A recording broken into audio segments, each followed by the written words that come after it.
Here we are at Venice Beach. My name is Toby Casa, and we're asking people today what they learned from their last relationship. It's my YouTube channel. I spread positivity and I talk to strangers and I connect with people, you know?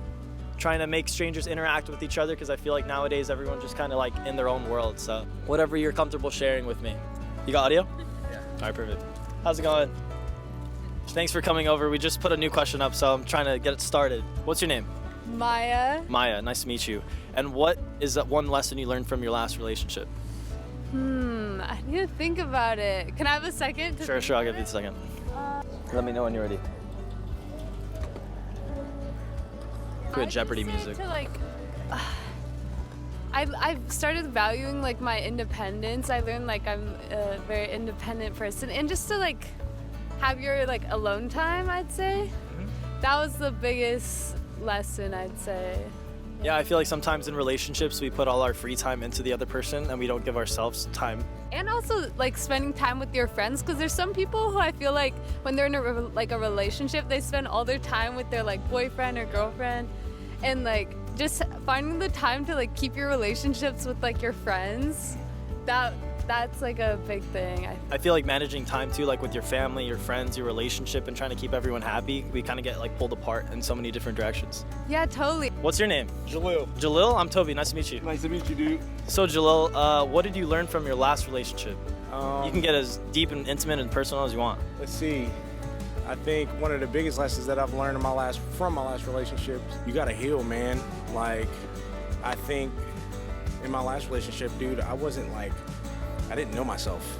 Like, I kind of walked in there and, you know, I was in that relationship for like 5 years, and the whole time I was there, I felt lost. Like, I know how that is. you know what I mean? I didn't know myself. You know, I'm in a new relationship now, and I think prior to that, it was a lot of healing. It took a lot of healing for me. Like, Yeah. I was super insecure about myself. And of course, I still got my insecurities now, but It's natural. yeah, it's natural. But I feel like I was super overprotective because I was scared. Like, I felt like, you know, any old man, which is probably still the truth, but anybody could take what I had. You know what I mean? I wasn't secure within myself, so Yeah. my insecurities was like, it was portrayed in my relationship, and it failed miserably, and I ended it out in a bad way. And you know, after I was said and done with it, I apologized for all my insecurities and all my wrongdoings.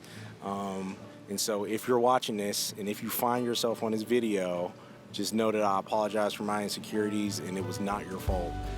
But yeah. I like that you keep it positive and you keep that like positivity with people that you've been with. You know, I feel like relationships is a way to learn you and the other person. Sometimes people break up and they're kind of like, they have that bad blood with the person, but I feel like life is too short.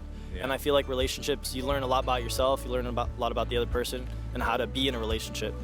But I like that you're positive about it. Yes, sir. But what do you do now in your current relationship that's better than what you did before? Wow, that's a good question. So at the beginning of my current relationship, it was a little bit rough. I wasn't as secure walking into it. It took me maybe a year.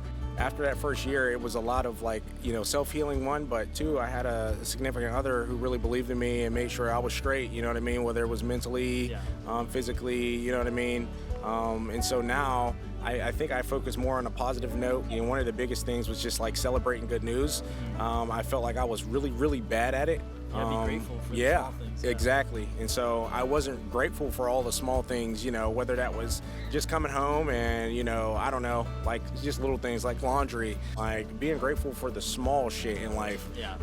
You know, because you never know, man, this could be our last day, right? And so I kind of, sorry to cut you off, but I kind of like that you appreciate the small things, because I feel like every day is small things, you know? Yes, man. Like laundry, you could be like, damn, I got to do laundry, but you don't realize you have clothes on your back. Yeah. You got technology to wash the clothes for you. You don't have to go walk 10 miles to a river to wash the clothes. You got clean clothes, you got new clothes, you got, you know, we got to appreciate what we do have. Yes, I feel like we don't realize what we have. We're too, you know, used to the nice things. Yes, sir. But going back to what you said in the first question about being secure, I feel like that's super important to, you know, you got to love yourself before you love someone else. Yes, sir. Because if you don't love yourself, you're going to find that love in the other person. You're going to try to need their love to love yourself. So Yeah, man.